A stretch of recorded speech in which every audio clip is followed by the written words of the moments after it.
read a whisper. Hopefully you are able to see this. One of you, if you want to start reading, I'll scroll it down. Can I read, brother? Yes, sister, please go ahead. Whispers from the Brighter World. Beloved Master, revered Babuji Maharaj. Friday, January 30, 2004, 10 a.m. Human beings are far from perfect, and our brothers and sisters illustrate this point in a striking way.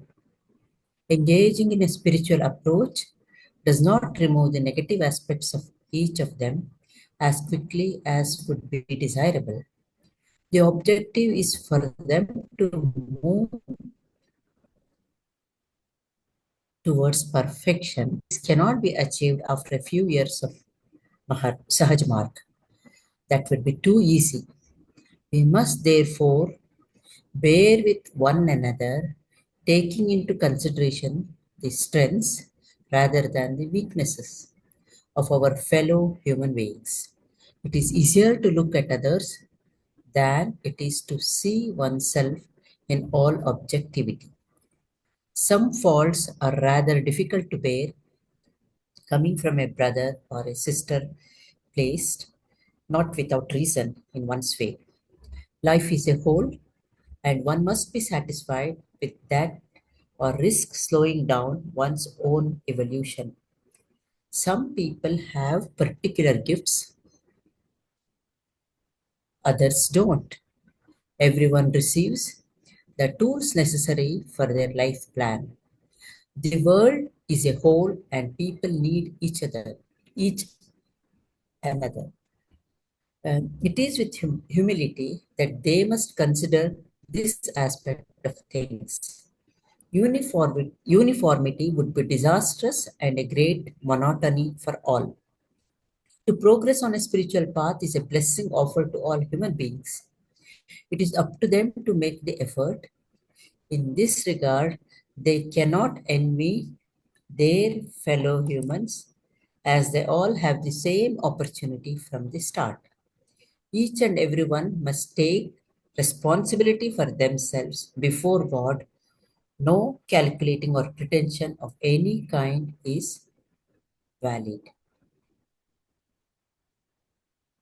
The greatest objectivity is required in this field more than in any other.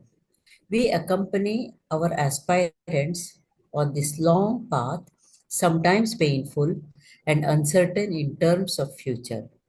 Faith, confidence, and surrender are still imperative. Once again, we come to this conclusion. Blessed are all these beings in the grip of their own traps as they advance towards deliverance. God is great.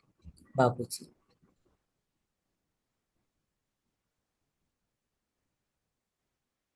Okay, thank you, sister. Thank you, brother. So again, we can spend a few minutes, or if you have any thoughts, let's start sharing.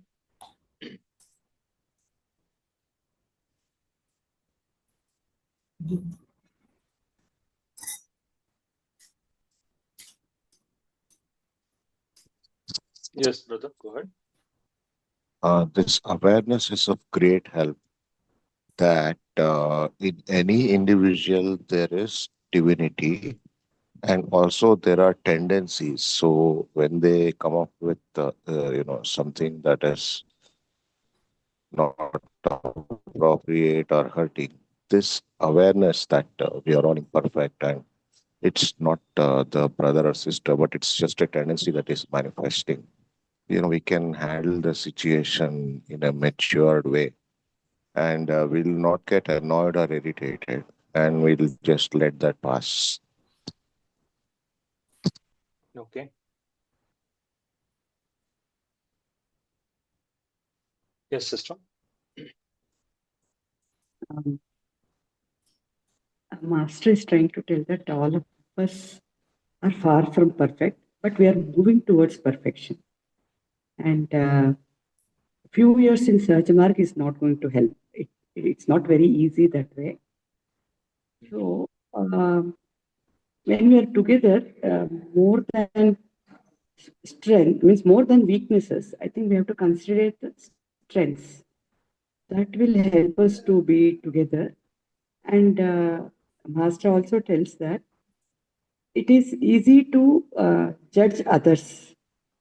It is very difficult to look at us oneself objectively.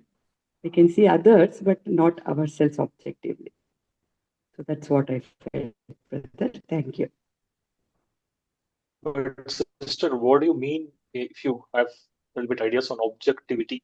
I mean, that's a good thing you said objectively. You want to explain for others also. Subjective is, okay, brother, thank you. Subjective is knowing about ourselves or understanding ourselves or knowing the feeling of ourselves. Objective is looking at others, but looking at ourselves objectively, that is from others' point of view, it's very difficult. I can excuse myself very easily, but I can not excuse others that easily. So I judge others. So that's what I felt. So objectively, I have to look at myself. Right. Okay. Thank you, sister. Yes, brother. I see a hand raised. Yeah. This start of the second paragraph, Mm-hmm. I think that sort of had This an one. impression This on one, me. right? Yeah. Mhm. Talks about, we often think, yes, I agree people are not perfect, but then, some faults are impossible for us, right? We still do that. Even when I think, someone is not perfect, I'm fine, but this is really bad. Right? So I think it's addressing that aspect of our thinking. Some faults are rather difficult to bear. Mhm. But life as a whole, one must be satisfied with that. Saying you got to look at it as like a package, kind of. And if you're not satisfied with that, there's a risk of slowing down our own evolution. So I think what I understand from it is the way we look at others, even those with some serious faults. If you're not satisfied with that, you risk slowing down your own evolution. So it'll have an impact on our growth. That I thought that's an interesting observation. Yeah, agree. And also it says placed not without a reason. There is a reason that probably they are, I mean, they are in our lives, right? In a way, or that difficult situation is coming in. I would like to know what do you think about life as a whole? See, this word whole is used, world as a whole, life as a whole. What is what is the thought on that? What do you mean as a whole? Mm. I mean, I thought, just whatever you think, brother. yeah, no. I thought,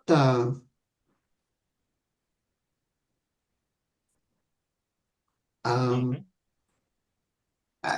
I don't think I'm able to explain it Mm. the right way, but what I understood that as is, like I always thought, there is a divine plan, right?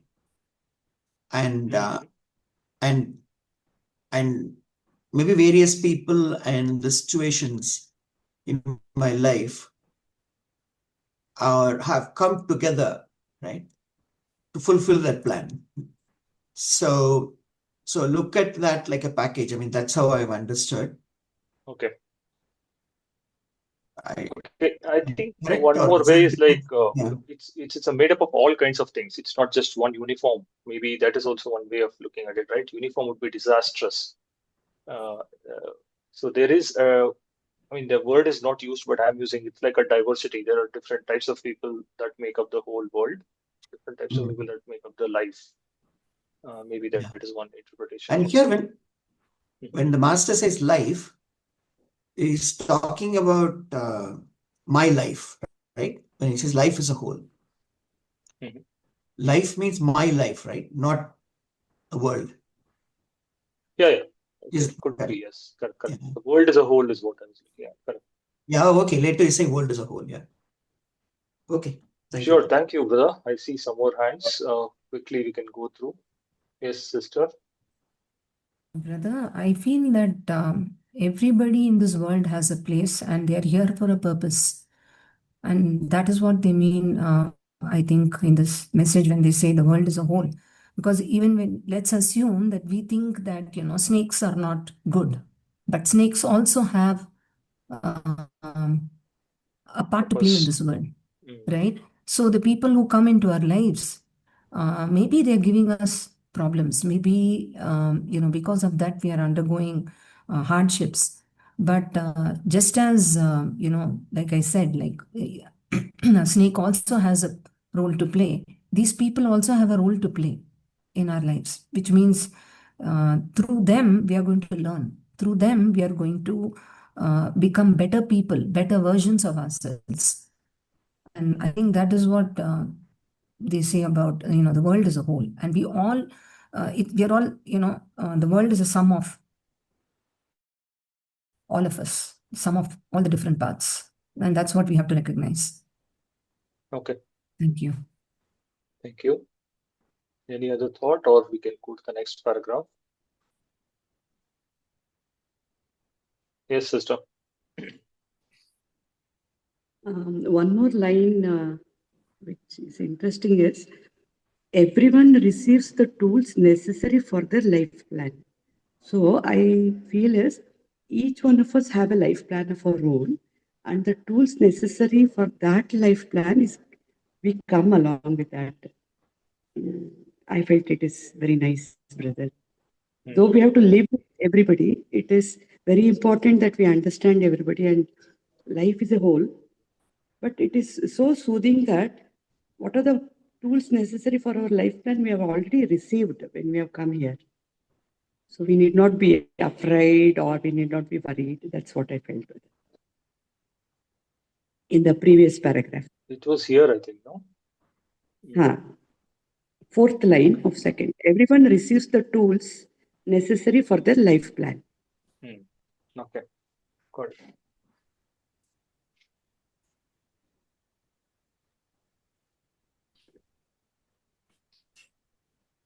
And the next one, any other thought? Like there's equal opportunity provided for all human beings to progress on a spiritual path.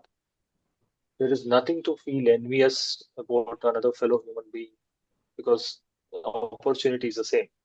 So it all depends on the individual how much is taking responsibilities for themselves.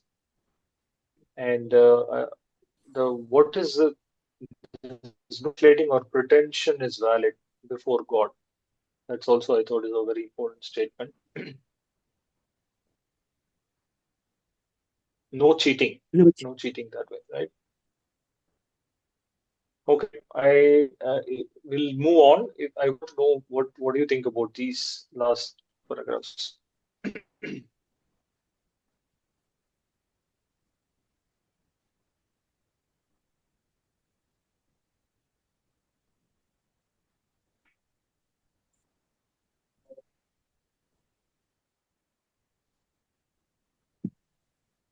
I think we talked about objectivity, right? It's again greatest is objectivity. Again, if you go with what sister said, no need to judge. I think, right? Yes. I mean, it required if you want to come in this field, spiritual. I think you need to have the objectivity. Sometimes painful, uncertain in the future. I think there are so many places the Masters has given us faith, confidence, surrender. Faith at least keeps repeating all the time, right? Very imperative. I thought this is also a very good one. Blessed are all the things in the grip of their own traps. So I'd like to get your thoughts. What is the grip of their own traps? That means they're also stuck, you think? But still, he's there. Blessed are all these beings. Any thoughts there?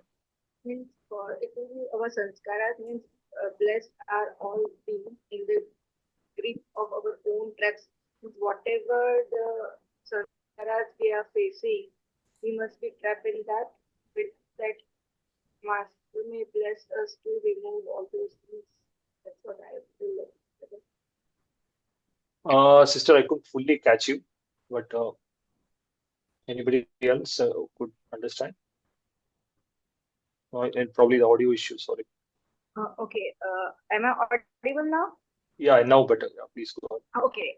So means that's what we feel that the greatest objective is requirement when we have come here to face the bogas or whatever our past sanskars are.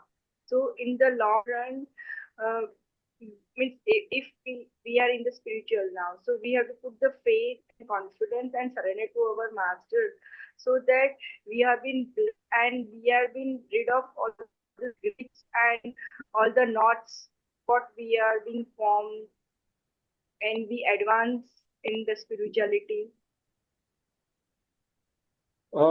Yeah, I mean, there's no notes given here, but okay. Anybody Yeah, else? not but grip means like grip of our own traps. Yeah, that's what I want to know. What do you mean by own traps? But let's Means our give sanskars, others. brother means own traps means our whatever the sanskars we are building. Okay, sure, sister. Thank you. I think few more hands raised. Uh, can I say something, brother? Yes, go ahead, brother. Yeah, the last line that he has spoken, he gives us the confidence. He says that you have your own issues, your own problem, Sanitary. your own complexities, but be assured that we are with you in this spiritual journey. And with that confidence, when we proceed, we are sure to make a travel in a smooth and a definitive way. And that is what I think he is just giving us the confidence, in spite of the differences that you might have, in spite of the traps that you feel that you are in, do not be afraid. Progress will be assured because I am with you. That's what he said, I feel, in the last line. Thank you. Brother, can I say? Yes, please. Yeah, go ahead. Here Babaji is saying that we are all blessed beings because we are in this Sahaj Marg path, and he's also telling that we since we are in this Sahaj Marg path, we have some kind of a hold on building our samskaras, and we can control that how to not build that samskaras. That's kind of a grip. Samskaras are like our own traps. So we get a grip on that to hold it and as we advance towards the delivery. That's what he means here. Okay. I think it may also mean that in spite of all the traps, people are still advancing, and there are lots of blessings from Babuji on that. He says that is how it's going to be. It's not going to be like a path which with no issues at all.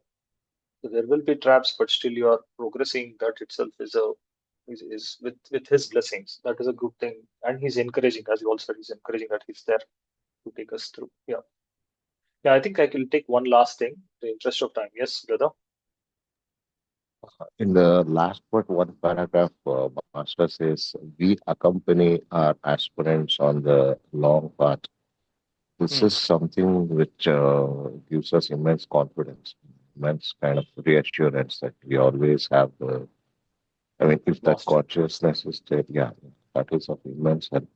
I mean, that connect itself will give us everything, understanding, empathy. It's like one package. That remembrance itself is one package of all positive qualities.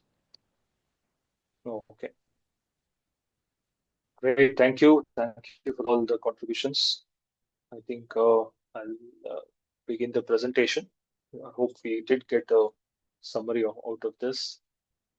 Uh, Let me stop this.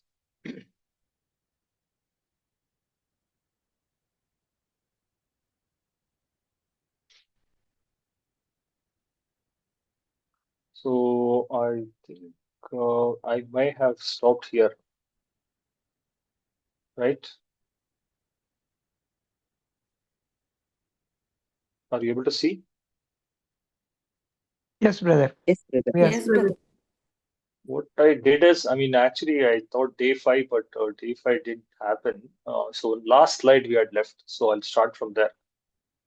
So just a quick recap, we were looking at heart region. So different heart region continuation of that heart region was there, and I think we talked of so many things. last we talked was that overall there, like a lot of nature powers are there. The gods and devatas, or the rishis, I should say, actually, they're all there in that particular region. So the more continuation happens now, description of the heart region. So one of the things we should understand is uh, it's easy to cross this entire heart region, because heart, again, remember, it's occupying almost the three-fourth, almost till the head of the person region. It's a very big region.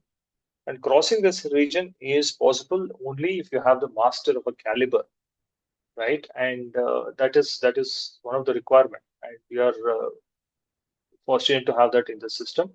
Of course, a firm will is also required. That's what Babuji says. Um, that these two will be like a prerequisite. Like master with the firm will, you should be able to cross this, though it looks very big and all of that. But he also says some of the abhyasis take up too many intricate things, so many unnecessary things. Like he has simplified our system quite a bit. If you just do practice like meditation, cleaning, prayer, of course, you do whatever has been prescribed. Continue to do, I think, with the faith, things will move on. That is what is the understanding here. But as abhyasis, some of them will take up too many things which are not required. And that may themselves, they may create that problem and not able to cross the heart region. In the sense, they're creating more samskaras, more not required and all that. So he cautions us saying that it's a simple thing, probably with the master's grace, you should be able to do it if you practice well. And again, going back to who are all there in the region, he also talks about, I don't want to spend too much time. Narada also is in this region, he says. And he is, again, the revelation here, Babuji says that he's at the lower rung of the region and he's playing his veena in one corner, is what he describes. And Shabda is felt in whatever Shabda. I think the vibration, again, the interpretation is there is always a vibration, which is like the more refined and the original aspect. From the vibration, you get the Shabda. Shabda, think of it as some kind of a you know, the next sound that comes out of the vibration, right? So, but he does say that it is not of a very high, superior type of a vibration. Even he is just playing the tunes using the vibration, using the shabda that comes out of the vibration. And also says that he doesn't want to talk much on some of these ancient rishis and all of that who are where in the region, but a few he has just revealed. So let's not spend too much time on that. But he just say that all this is where the devatas and all of the rishi munis and all of that are there. All the Almighty's creation is in this circle. The heart region has all of the Almighty's creation. I think the second point talks about it. And all the powers of the Almighty is also in this region. We'll talk a little bit about that in the next slide. What happens when we untie the knots? We talked also a little bit on that, untying the knots. So as the untying means, I think brother also was explaining flower and the bud and the flowering, right? Once it flowers, what all things, you'll get a condition, you'll get a state. So you go, once the chakra flowers. And also there is some energy that gets released into the consciousness. As you go along, this is a general description. He's not talking about one point or one chakra here. He just says that as you untie the heart region, there's more calmness, and all of calmness becomes more predominant, and all of that. Towards the higher end, you will also start losing. You will not look at. Initially, there may be something like a dazzling light. All that was described when we talked about it last time. Even that would fade away. You will start getting into something beyond that, and twilight also begins to fade until it comes to nothing or zero. But that is in a higher stage actually, but he's just described it there. And a lot of functionaries are also at work in the heart region. And when he also says that when you exhaust all of your self-created thoughts, self-created power, that means thoughts and all of that. That means once you become more clean and all of that, that's when you start going up in this region. Let's keep it like that. Okay. Cosmic power also resides in the region of heart. These are some of the things to remember. Self is always longing for realization. That is a word in the last bullet point here. That means, again, the big capital S, the self that is there. It's a God that is there within you. You can refer to that as the big capital S. That is always longing for its, in the sense, it wants to be free and realization of all of that. It is only possible when you start coming with the center. Those are some of the points to remember in the heart region. Now we will move to the today's topic, honestly. That is, I did all of this. I think we'll start. Heart is divided into two parts. The pumping heart is, you can see that picture. I actually copy pasted that picture from the book. So Babuji says that there are two regions, upper region and lower region, U and L, represented as U and L. He also says it is the pumping heart could be divided as U and L, right? And upper region is slightly brighter than the lower region. And he also says upper region is the landing part of the great rishis. You cannot just like that land there. You need to have done something like previous. You should have that kind of a state within you. He uses word like you should have done a great deal of penance and sacrifice to even land directly into the U region. That means when you start, I'm interpreting it as when you start the practice, you will start from the U, or when you reach the heart region, it's actually you start from the U instead of the L. Ultimately, most of them who are not of that high caliber will start in the lower region of the heart. So it's all imaginary. There's nothing like a U and L, but I think he has, with his research, this is very much a research from Babuji Maharaj. He has written that there is U and L with a slice, and the lower region here, the U is on the right side, right from not from the fluid, right from the body side, right? The body side, U is on the right side, and L is on the left side. So a little bit of confusion is there, but just remember the picture, U and L, because sometimes people refer U as the left side. That's not the case. Let's look at it from a body perspective. And super consciousness of an inferior type. The first super consciousness we also talked earlier, that resides in this region. That is the first point. U, that is, has a super consciousness of the inferior type. There are so many other super consciousness states. I think it is in 1, 6, 10, and 13. He also talks about it further in some of the slides. So you'll understand many godly things when you are in point U. And what is understanding? Does it mean that we can't go to U? I think once you start cleaning, he also talks about it further. You will actually go to from L to U, will go. But the landing point for most of the great rishis will be U. That is what you have to keep in mind. Okay, that is about this picture. Let's go further. We know point A and B. I'm sure. Again, this book was written in 1950s. That is what it's about. A and B now, with all the Daji's heartfulness way, which I'm sure you all have known. There is also point C and D and all of that. But if you strictly go by this book, he's talked about A and B. I don't want to spend too much time. You all know about it. The things to keep in mind is that the measurements, 2 fingers and all of that is given, right? 2 fingers, I think it is the 3 fingers and again the 2 fingers. There is 2 ways of measuring. So have understand that and keep that in mind. Now, what is interesting, or what he has said in 2 occasions in this book, is there is a point between E and B, which is like a very critical and sensitive point, which is not activated to all of them, but that helps in the intercommunication with the brighter world after some practice in Raja Yoga. But this is also can cause a lot of havoc, and it is like a double-edged sword. It can also create some problems, so it is not recommended. And he says, I don't think in our system they activate it just like that. And so he's just again, all this information, you should look at it from one perspective. It's like Babuji Maharaj doing his research and publishing a paper, something like that, right? So he's saying that there is a point, but he doesn't want to talk about it further. So those are the things I want to bring it up in this picture. And we know what is for A and B. Maybe that is there in the next slide as well. I'll just quickly go through it. when you think repeatedly, you will form your fate accordingly. So that is why, what do we do for point A? We do point A meditation, right? So when you do meditation, that is, it's as good as thinking about something. What do we think? We have those suggestions, all of that.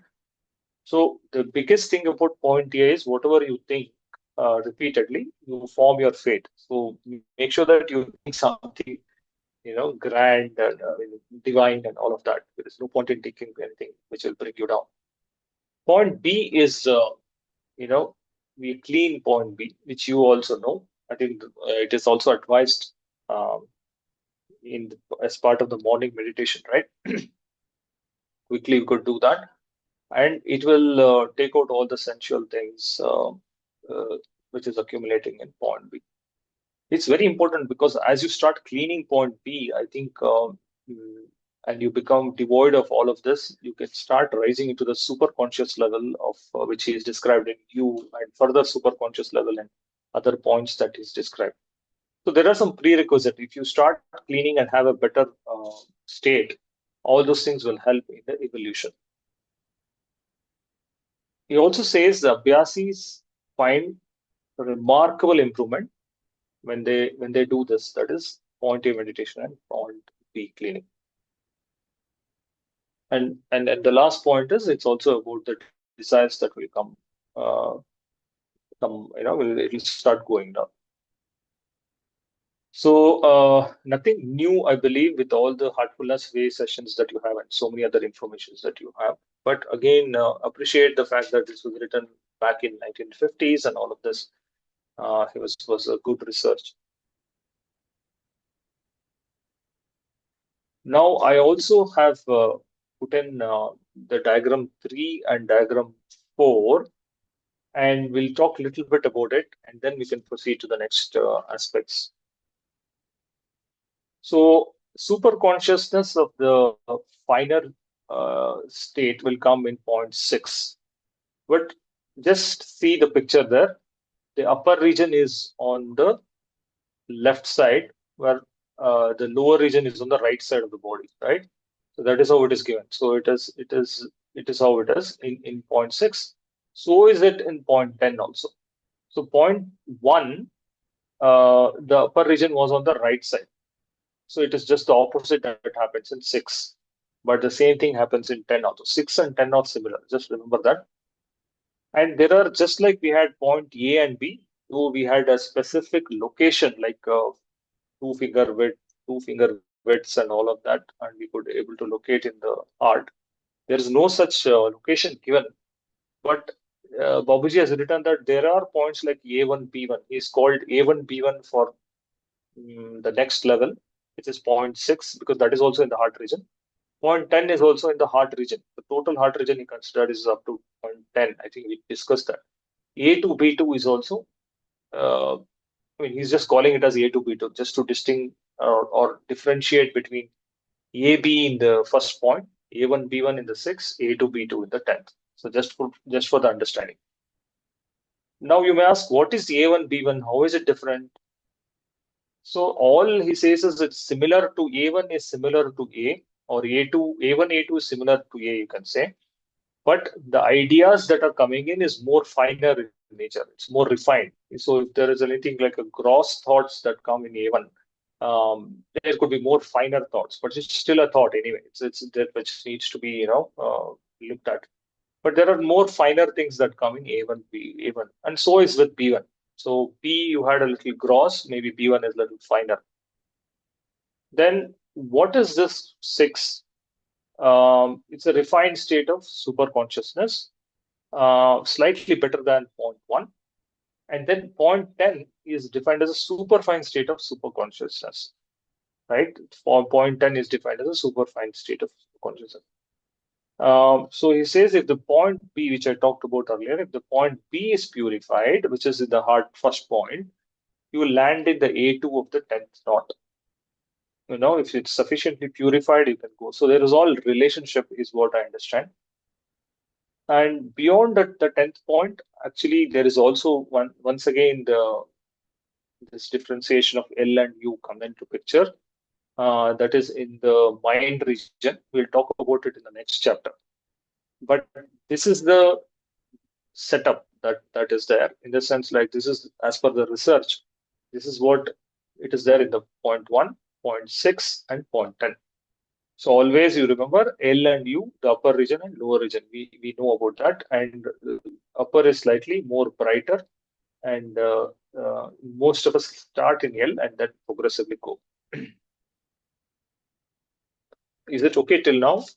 This I wanted to cover these diagrams first, and then we'll go into the other aspects.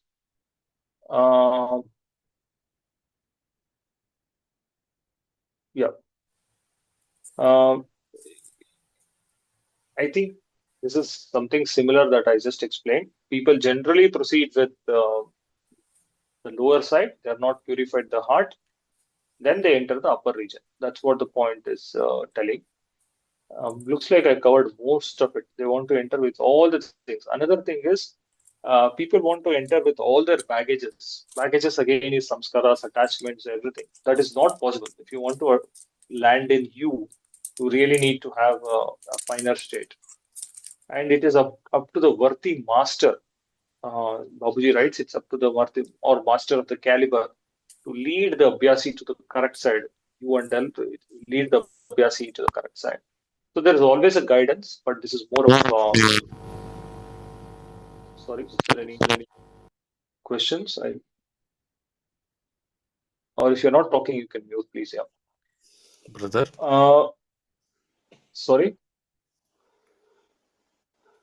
can I ask any questions? Yeah, let me finish this last point, brother. So what it also sees is as we go in the heart region, I think this completes pretty much the heart region that we have talked of. The light that is being displayed, we feel lot heavy shower of light. In point 6, we feel that. That means probably the power is seen sometimes as a light, but that is not our goal. Babuji kind of cautions that it is not our goal. We'll have to go much, much further than that. And totally, we don't. That is also something that is to be seen in the heart region. So with that, we have covered it. Some of the things like sixth knot, all of that, we will also talk about it in Towards Infinity book. Okay, and A, B, I didn't want to spend too much because you all know that. We don't have to again go through that. Let me see if there's anything else from the book that we need to talk about. So remember the superfine states of consciousness. Then that is one of the things. I mean, you've again seen that from if you get some open book questions, you typically get like significance of point A and point B, point A meditation, point B cleaning. Those are some of the questions. So I think by now you're all very good at that. Why are we asked to meditate while not clean point A? Something like that also could come. And A1, B1, that LU part also could be from a examination perspective. You can understand that. Yeah, I'll stop here. Yeah, I can take the questions, but this should be the end of the heart region. Yes, brother. Somebody had raised a question. Brother, once you explain the cleaning process of the A point, B point. A point we don't clean, brother. I told you, right? A point is a meditation. Okay. It's written in all the books. I think you have that. Yes, brother. You have that white book and all of that, right? I don't want to spend too much time on that. But you make a suggestion that all brothers and sisters we are all from the same source. You know, all men and women, we are all come from the same source and things like that. So that brotherhood kind of a thought we keep and meditate for a. All right. And that is done actually before you go to bed. Like during prayer also you can do that actually. That is where we do. Whereas the B point cleaning again, there is some suggestions and all of that, but basically, brother, if I may, I mean, if you kindly allow me, it's it's in the 9-page document, brother. I mean, if 9-page, what is that? Yeah, there is one a 9-page document which we all have access to Oh, okay. as a study Fine. material. In that, there are very clear instructions as to what exactly should be the suggestion and the entire procedure in brief. Yeah. So if our brother can get that document, Yes, it will yes, help I got it. immensely. Do you have that, brother? Yes, I got it. Yeah, there you have all the details regarding these points. Okay, brother. Thank you. Yeah. Yes, brother. Satyan. Good evening, sir. Sir, what can we understand about this super consciousness of the inferior type? Can you kindly explain, brother? Yeah. I mean, it's just like anything in nature, brother. It is a spectrum. You can't say for definite this is what it is, right? In the sense, like I'm just giving you an example, like a color. You can have a bright red, less bright red, all these kinds of variations of red that can be actually infinite, right? All these spectrum of colors, all of that is there. So think of it like that. I mean, super consciousness of a very fine state is probably in the central region. But at every point, God has also given us some glimpse of it. So you will not get it at that fine state. There could be slightly more heavier, grosser aspects, but still you will experience something divine in every those points. At least 1, 6, 10, and next one is in the mind region. I think all of that is there. So think of it like that. It is Okay. just like if you have experienced something in 1, more refined you'll experience in 6. Okay. It's the experience that comes. I can't describe it like that. What is the experience of that? So that is maybe the grosser one, and in the higher levels, Yeah, maybe the subtler super one. fine. Yeah, Okay. yeah. Okay, brother. Thank you. Very kind of you. No problem. Yes, sister. Brother, on the point A and B, so in our point A and B, in our like we do a meditation for point A and cleaning for point B. So will it be affecting both at point 6 also and 10 as shown in the diagram which A1 and B1? When we are doing, we do it near the heart one, like the diagram which is Correct. given Yeah. We on don't do diagram. anything beyond that. We don't do anything because there is no positions given for A1, B1, and all that. I mean, like the position they gave in the heart region. No, nothing like a suggestion. My understanding is we are focused only on the heart region. That's where some of the things, worldly related ones, which get settled.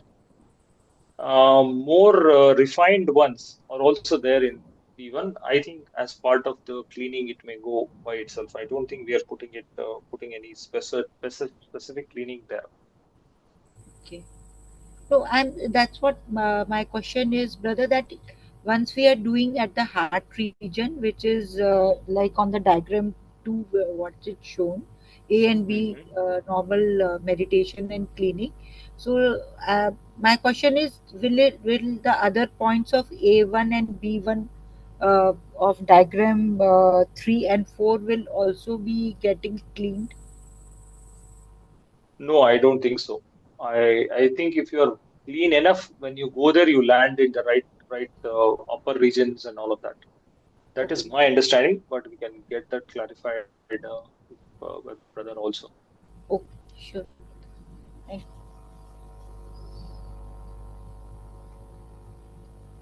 Yes, I see. Brother, Mhm. it is given in that for the question to sisters for sisters question, it is given in page 154, Okay. last part of the first paragraph. You get Is it? purified to the same extent in this portion as you purify the points A and B of the heart. Oh, okay. Thank you. Okay. Fine, brother. Thank you. The That means only it's all thing connected, you're saying. creeping in A is finer. It is Yes, brother. That is finer. Raghu also, Dr. Raghu also answered in earlier Okay, related to this then no cleaning problem. practice. Yes, the same A and P to be cleaned, that will have an effect there. Yeah, as Yeah, per the but you protocol. don't actively think of A1, B1 and all. maybe the kind of whatever is cleaning here will also have an effect in A1, B1 also. That's what you're saying, right? Yeah. Yeah. That is the meaning of that line, I think. Okay, good. Thank you, brother. Thank you. You had the answer then. Brother, in the slides also that point is there. In the slide, last point is the same thing. Cleaning points A and B of Yeah, correct. regions will also clean A1 and A1, B1 and A2, B2 points. Correct, brother. You're right about it. Absolutely. Okay. Good, observation. So that completes heart. Shall we move on with it? We have some more time, right? Yes. Shall we go to the next one? Yeah.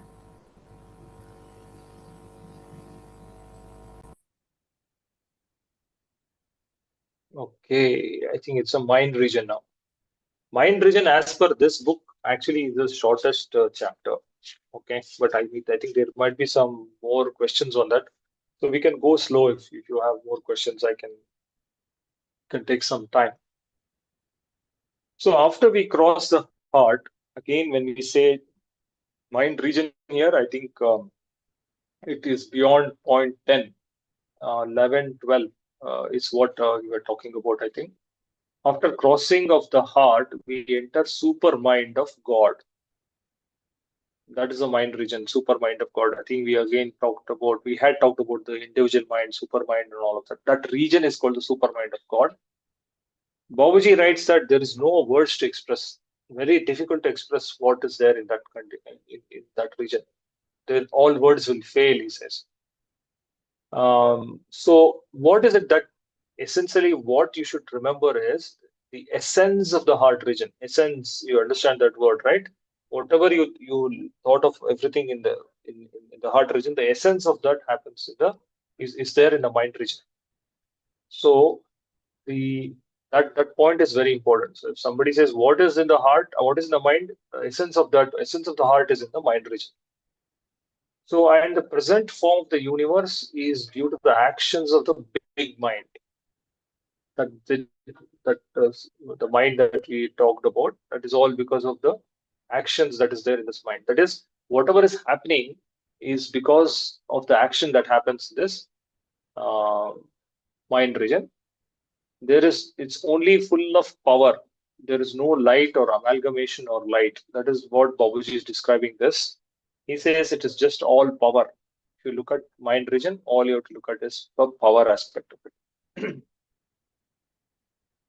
Okay. So let's move on. Another things that we have talked about is calmness prevails everywhere. What is a predominant thing that is there in this region is the calmness.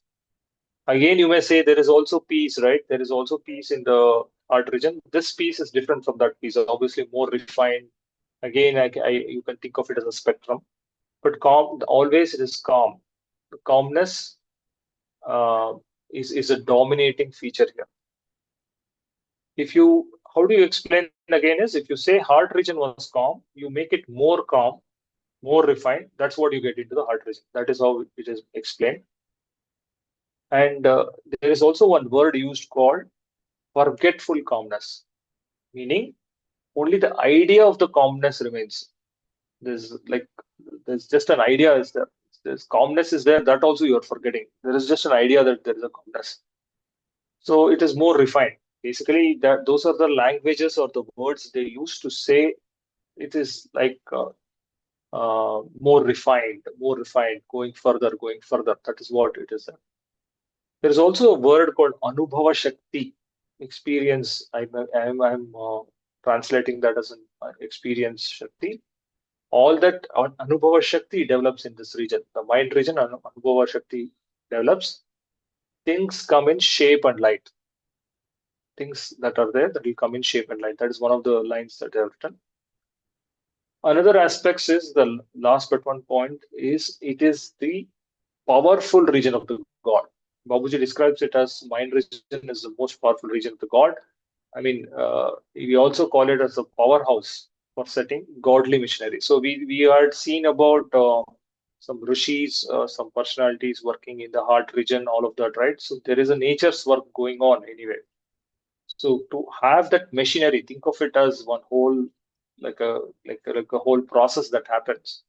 So for that, the powerhouse where it is getting controlled is actually the mind region. And another point is we get the power from the first mind. First mind is that godly mind that we get the power from that first mind, and then we go to the next stage. So lot of power absorption happens if you are in this mind region. Power absorption happens, and we use that first mind's power to go towards nothingness or zero. That is what we call probably in the next aspect towards the last part of the mind region, or then if you are in a state of nothingness, then you get into central region, which is another chapter that has been discussed here. So that is the nature of this region here. Now there is also things come in shape and light. Okay, there are things that are come in shape and light in this region. He is describing it like that, shape and light. So think of it as some light, but there is always an invisible motion. So you may ask, if there is no motion, how is it like things are happening? So it looks like an invisible motion, right? But there is some, to some extent, very subtle motions might be there in that. This is the most, I think we talked about all of this, pretty much the similar slide. But what Babaji writes that I wanted to express here is, it's very difficult to explain about this region, is what he says. You have to feel it to talk about it. How is there, one of the questions that people may ask is, how is there calmness when there is motion? This is the question that people may ask. So basically, if there is too much of activity, like motion means some kind of a movement, then how can you be calm? Because in general aspects, that is what we see, right? If somebody is too much active and all of that, there will be noise and all of that. There will not be in a quiet or a calm place. So how is it possible? That is what people ask. But the response that Babuji gives is, these are all imperceptible. It's just an idea. There is calmness and motion, though, just an idea. These are all very imperceptible. That is, the idea of motion is there. Motion itself may not be there. The idea of the motion is there. In a subtle form is there. And that's why there is complete calmness in the mind. So when you come into the mind region, one of the things you feel is extremely calm, settled. There's nothing that actually strikes your mind. You're just most of the time spaced out. It's like you're in some vast area, nothing much is happening.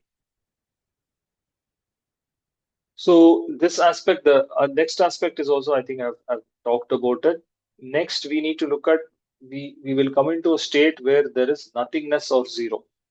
How can we come to the nothingness or zero? Only if your state, if you are worth using the power from only from using the power from the first mind, we go into that. But also your state should start getting into that. That is nothingness and zero. Towards that, your condition should start going. That means you'll start lot of things like refining of the ego. Refining of the ego, they say, throughout the region it happens, but everything has to get into their finer forms, the intellect, ego, and all of that. Once that happens, you are in a state where you can actually go to the nothingness. So there is calmness, there is nothingness, right? That you have to distinguish.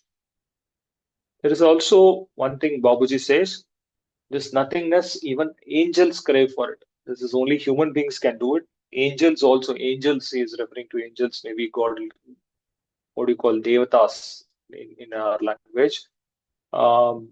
Even angels crave for this kind of a state, nothingness. He's talking of the nothingness that is not easy to get. And there is also one more word he uses called the state of living dead.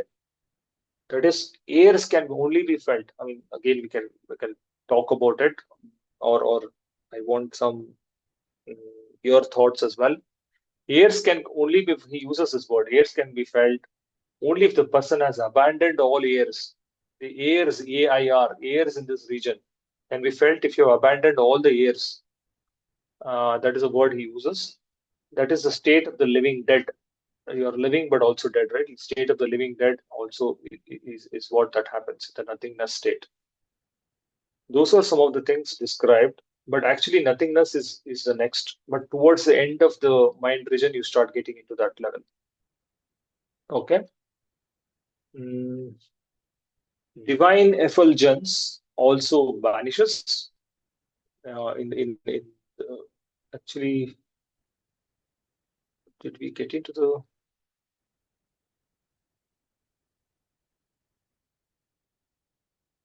I think we got into central region, right?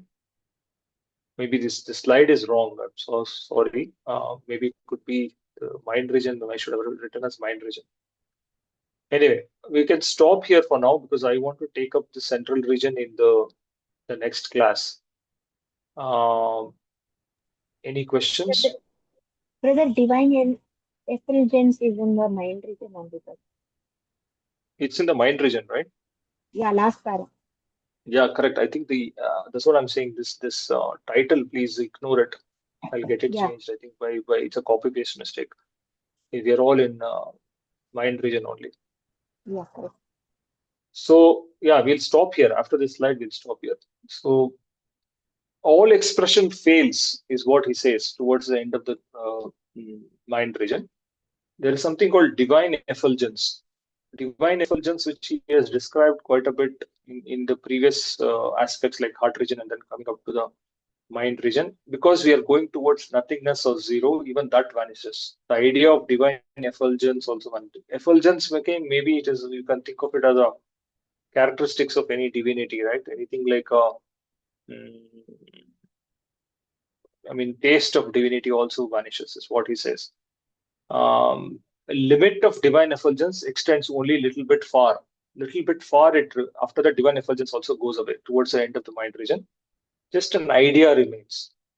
That is, I'm thinking is like the divine and all that idea also goes off. Because if you are nothing, then only you can go to the next region. Nothingness is what you start looking at it. There is no active. There is just an idea. There is nothing like a separation. So you should also look at it from a merger perspective, right? This is as you go closer between the center and yourself. These are some of the qualities that you develop. And also in some other literatures, we also see, right? You cannot just generally go to the next region, central region. In our literature, it's very clearly written. It's the master who carries you like a kangaroo. He'll deliver it in the central region, is what they say. So there are other aspects also, like point number 12. There is a lot of settledness. There could be before that a lot of restlessness is there. So you need a push to get into that. Everything stops there. So at that limit of that mind region, 12th point, is what they are discussing right now. Okay. So think of it or understand it as whatever you had seen, whatever that was described, all that starts fading away, and you're going towards tending towards that nothingness of zero, so that you're ready for the next region. That is what is all that about. So he uses a very important line. Once you do all of this, the expression fails. Expression fails. There's nothing else you can express about it, and then you don't even know whether you're crossed. But if all this happens, you have crossed the mind region. That's what he says. Because there's nothing to say that you're crossed. If you still think you're different and that identity persists, maybe you're not crossed. So that way it is. So it is all under the capable master that happens in those higher regions. Okay, I want to stop here so that we can continue the next thing in probably on Friday, right? Next class.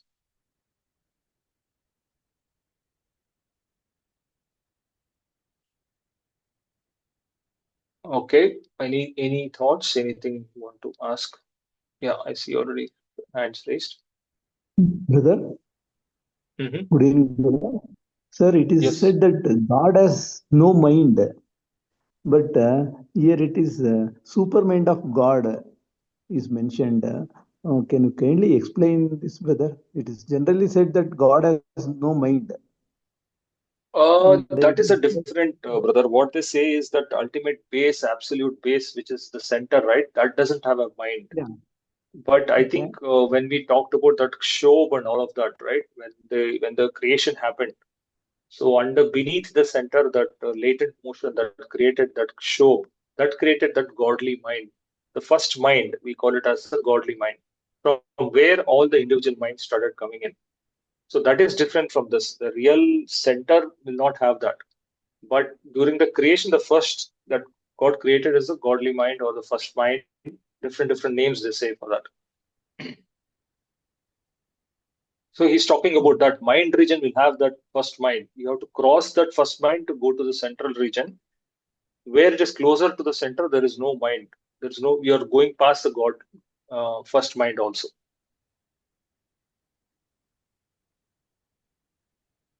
Does it make sense? Yeah, it is very difficult to understand. Okay. Okay. Thank you. No, yeah, somebody also can think of it. But what I'm thinking is there is a center Yeah. and there is mind region. Mind region is where the first mind is there actually. So Okay. you're going beyond the first mind to the central region. So that is what I'm trying to say. So that your concept of saying God doesn't have mind, that God refers to that center. Okay. Okay. Okay. But here the first So, mind is also called godly mind and all that. Two different so you mean things. to say that the central region, Central that region is again God. is a very big region. That's the yeah, Yeah. yeah, tell me. Yeah. The central region, what we say, is God. Okay. Subsequent to that, there is Shobha. That Shobha as mind that we think of God, maybe like that, if I am right. The central region may not be God. I mean, again, it's a very theoretical thing, but if you look at what Babuji writes, is that on concentric circles, all those 23 Yeah. circle picture, no? So in Yes. that, he is represented that center absolute as the center point, dark circle. So Yeah. think of that. Around that is the central region actually. Okay. So there is also center in the central region. That is, I mean, if everybody is just swimming, he says, no, swimming towards the center. It's not like you reach the center. So it's all central region is also something around that center. People are there, the brighter world. Some of the people who are, I mean, Babuji has written about central region, which we'll also talk, right? So there are souls in the central region which are available. Yeah. Thank you, brother. Thank you. Brother, Yes. yeah, Brother Rima here. So, brother, on page 158, the first para, it's basically continuing from 157. If you could just explain it little bit, brother, although in your slide also you mentioned about it. They are saying Which that is the, tell me, which is the paragraph? Can you read that the one line first at least? para, brother, where page 158, Hmm. first para, there is motion, invisible motion, when multiplying together with the idea of creation increases the force downward. The outcome is the innumerable varieties we find in the universe. It is beyond ether force. Air does Hmm. not flow here. This is the most powerful region of God. This, brother, little bit if you can explain. No, he said, right, there is an invisible motion. It's just a imperceptible. That is the word he uses. There is invisible motion. Okay. See, for everything, the cause of the motion should be an invisible motion which is there. So think of it like that. So that invisible motion, that effect multiplying together causes the actual creation, that force that comes down, right? With the idea of a creation, that force will coming down and that created the entire universe. That is still there. Creation is still happening, right? The force is still going on. So the invisible motion is the cause of all that creation that is there in a way. And Okay. he says that is the most powerful region of the God, and it is the powerhouse. Why is this called powerhouse? What do you mean by powerhouse? It is like, I think of it like an electrical system. When you have to power a house, you need a some distribution area, all of that, right? There is one from place you are actually distributing power to say one entire colony, one entire area, things like that. I mean, just an example I'm giving. So there's a concentration of power from there it is coming. So it is everything. The source of that power is in that region. Power to create with the idea of creation, that power is descending from there. Is what is the interpretation. The cause of that is the invisible motion. I mean, that is the word used, sister. You may again ask what is invisible motion. For that, he has explained it as imperceptible. That is, you cannot feel it, but just there's an idea that there's a motion. That is what it is. Okay. Okay. Fine. Thank you.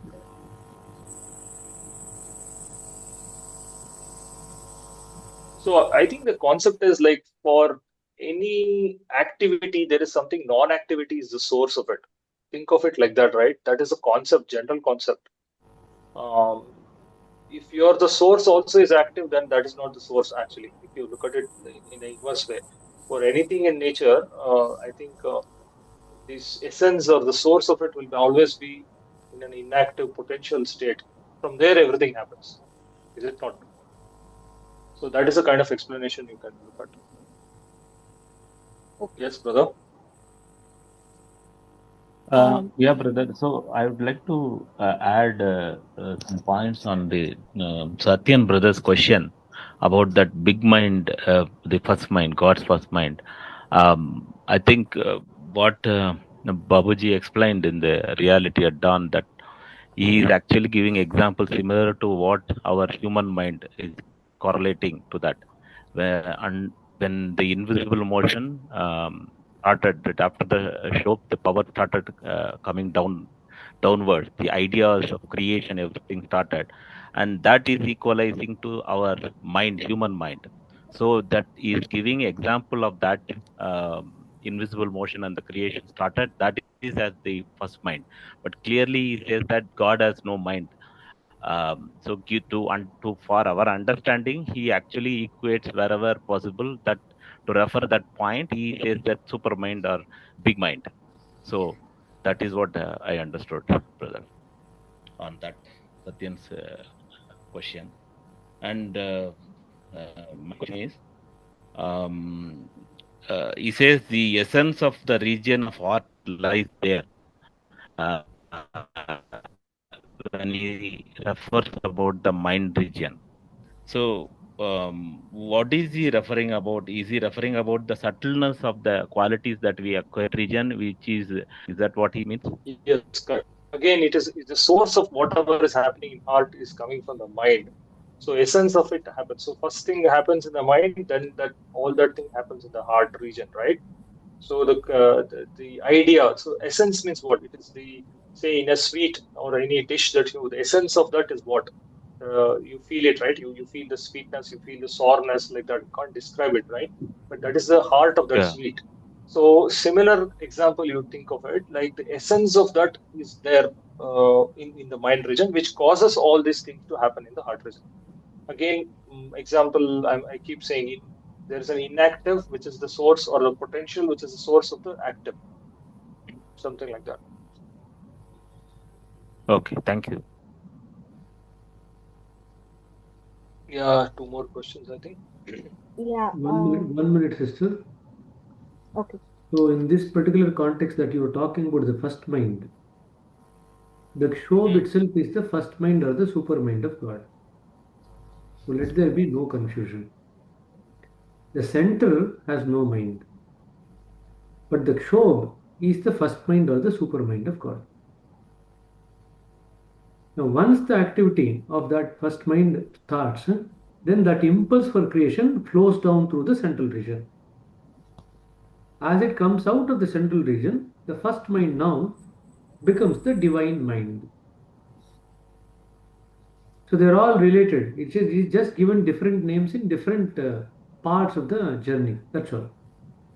So the same mind, when it's coming down from the first, the Shob is the first mind or the super mind of God. From there, the impulse of creation comes down through the central region. what happens there? What is there in the central region? Of course, we'll talk about it in the next session. In the central region, you have vibrationless vibration. Just for the sake of simplicity, this is how you can actually keep it in your mind. You just have vibrationless vibration. Now the force is kind of coming down. As it crosses the central region and comes out for the 13th point, then it becomes a slightly bit more grosser. It becomes vibrations. As it comes down further, the vibrations then gradually convert into feelings. Then it further comes down, and the feelings it gets converted into words or language. So the Pinda Pradesh is more to do with the language or the words. And the Pinda Pradesh region is called as the individual mind. Now, as you progress between 6 and 10, there predominantly what you have got is the feelings. The feelings are something related to the Brahmandi mind and the Parabrahmandi mind. As we go higher further again, beyond the 10th point, it gets converted into, it becomes more subtle. Remember, from the lowest level, if you take to the center, it goes on becoming subtler. From the highest level, if you take to the first point, it goes on becoming more grosser. That's all it is.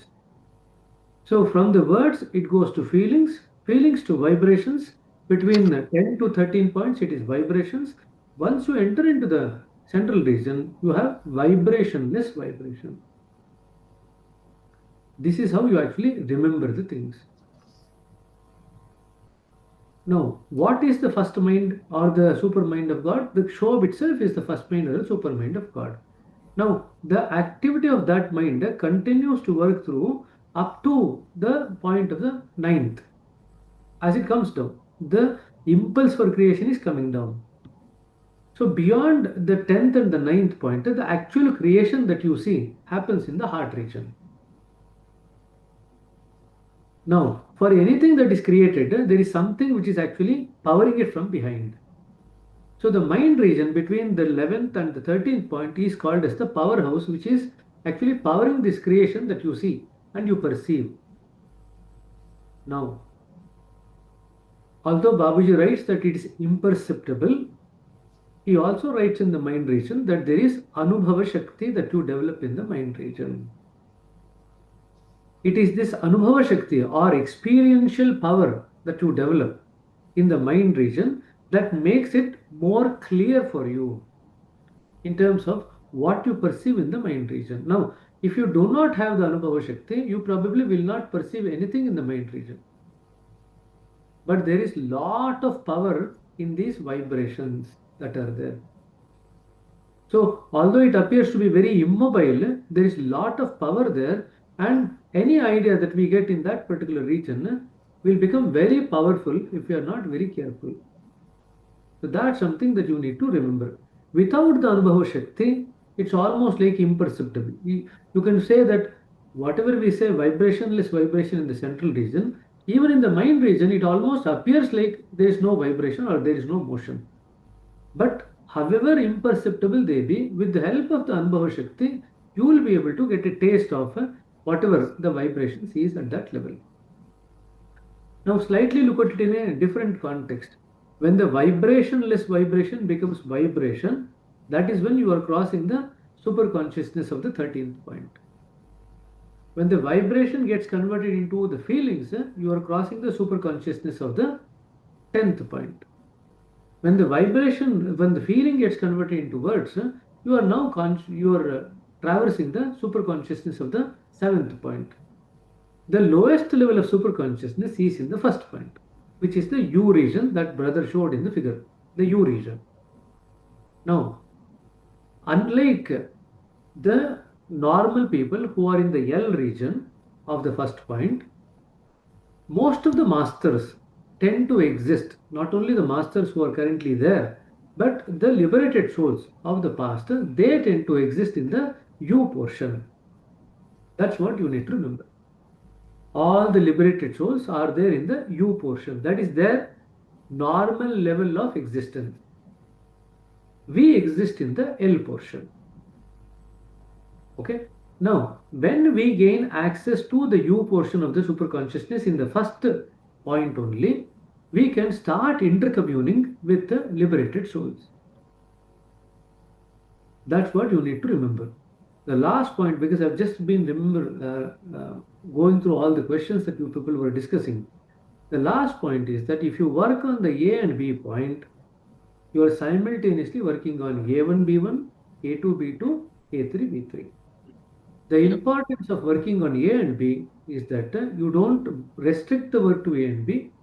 The work extends up to the 13th point, A3, B3. That is the importance. You don't separately work on A1, B1, A2, B2, A3, B3. No, there's no separate work to be done.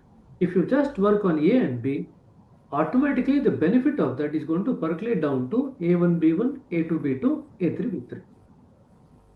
That is the important. That is also the reason why the point A related meditation and point B related cleaning is included in the 9-page document. And when this issue was discussed between Lalaji and Babuji, Lalaji emphasizes this to such an extent that he says that if people do not practice these two, then we will not take ownership of those abhyasis. To that extent, he emphasizes about point A and point B. Again, we should be very, very careful in not overdoing it also. Remember, it's all about moderation. Now, there are a lot of people who tend to overdo point B cleaning. When they say maybe 3 to 5 minutes or maximum up to 10 minutes, there are people who end up doing it for 15 minutes, half an hour. That can actually be very detrimental. You are shaking the foundation itself. So please do not do that. Okay? So these are the clarifications that I just wanted to give. So I had to intervene in between. You can continue the rest of the discussions. Okay? No, brother. Thank you. I think no problem at all. Few more questions, I think.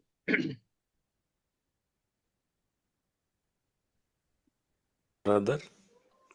Brother? Hello. Yeah.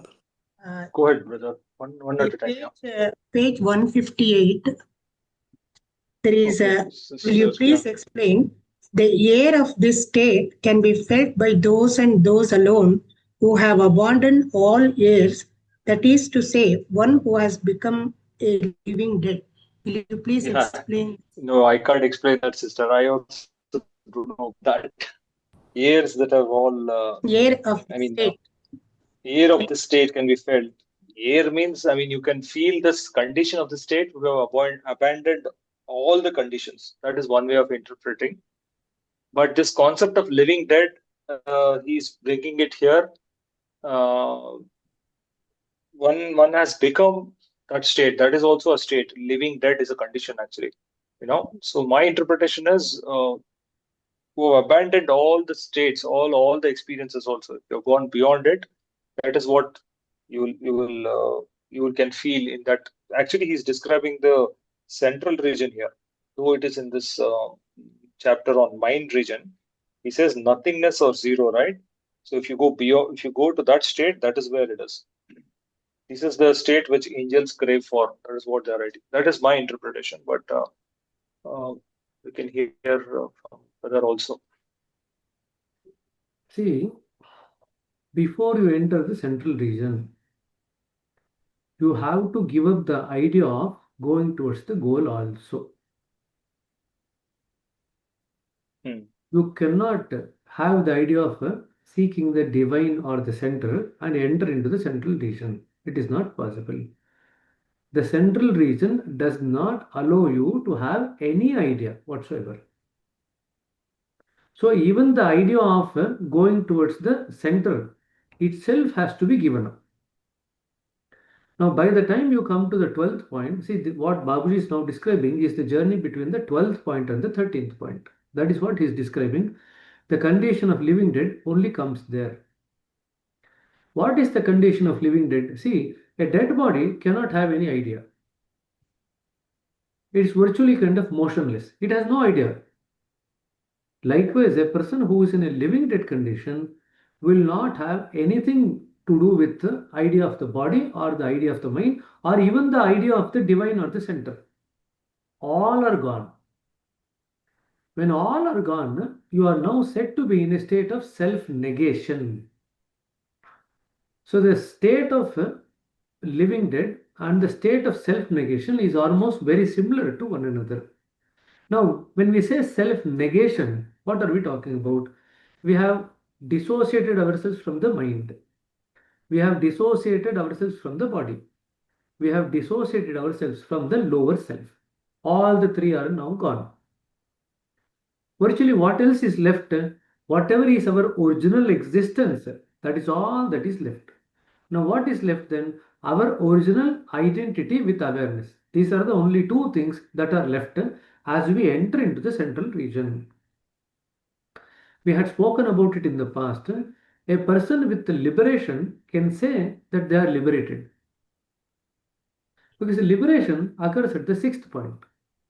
And you remember, the ego circles are still there. So a person can say that, yes, I am liberated. There is nothing wrong with that. It is just a mere stating of the fact. However, a person with self-realization cannot say that I am self-realized. Because as long as the I is still active, there is no question of any self-realization. So there is a story about this. Buddha's favorite student, Subuddhi, will be meditating regularly. And after some period of his practice of meditation, one day all the gods descend to him to congratulate him for self-realization. Then Subuddhi says, oh, I don't think that I have got self-realization. I don't realize anything. I don't know anything. The gods then explain to him that the state of self-realization cannot be known. Because as long as it's something knowable, this state of self-realization has not yet been reached. However, now that you have actually reached, it is not possible for you to know it. It is only something which can be confirmed by others. The person himself cannot know this. Now the question comes, if we are going to abandon the idea of the divine also or the center also before you enter into the 13th point, how does the journey take place at all to enter the 13th point? So I will stop there. I would want you people to go and read the spiritual anatomy, the 12th and 13th point. Please read that. You will get a reasonably good idea regarding what happens between the 12th and the 13th point. And then maybe when we discuss about the central region, we can cover that aspect and then we can go into the central region. So please read that 2 points. It's a very, very interesting journey. By 8th point, you surrender to the master. By 9th point, you develop a condition of insignificance. You feel that you are nothing in front of the divinity. That's the condition of the 9th point. You are insignificant. By the 10th point, you start having a sense of mastery over everything that God has created. So that's the condition of the 10th point. Then as you progress further, you develop the feeling of belongingness to the center, then to the Bhuma, then you enter into the state of simplicity or settledness as you go into the 12th point. Between the 12th and 13th point, there are 2 points that comes which has to be tackled. There's one final filter that has to be passed through, which is whether you or me. That's the final filter. Without that filter being worked on, again we'll be stuck around that particular region only for a significant period of time. That is the last dvandva that we actually get rid of. The last duality, which is me versus you. Me is here the lower self, you there is the God. Only when we accept that it is He, that He is actually primary than what we are, only then we will actually be in a position to be able to pass through that particular point, the sub point between the 12th and 13th. That is what happens. What are those 2 sub points? What are the things that needs to be done? How does Master help us in terms of crossing those points? Those and all we will actually discuss when we talk about the central region. But please read these 2 things and then come back. Exactly. Okay, brother. Okay, brother. Thank you.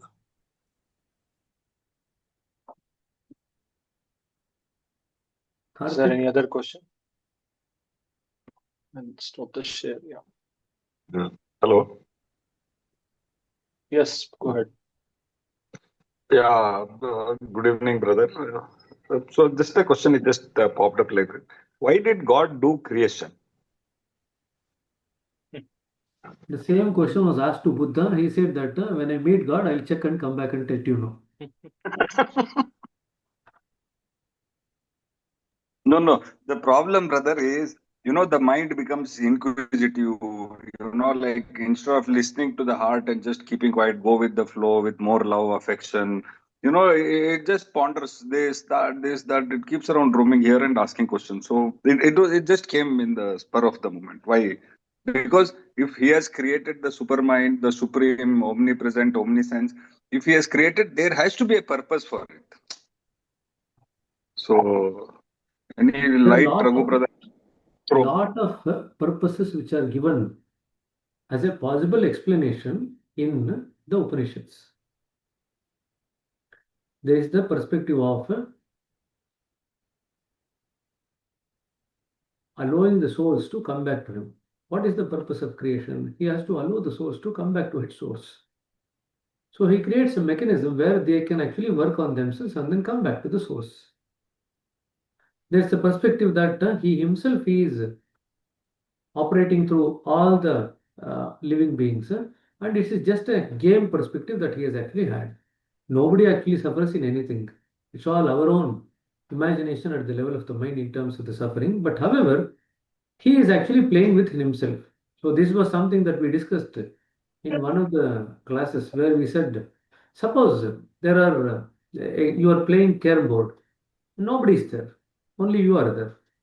You are Yes. the only one there. We had Yes. spoken about it. And then you take the role of A, you take the role of B, you take the role of C, and then you take the role of D. You continue to play.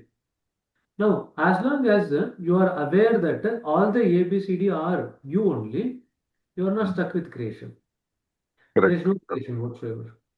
However, suppose as you kind of go through the heat of the game, A starts winning, and you start identifying yourself as A rather than B, C, D. Now, you have two things. One is the original one, who is the ABCD or. The second one is the role of A. Now you are now giving importance to the role of A to the exclusion of the B and C. So what then happens is there's a competition now develops between A versus BCD.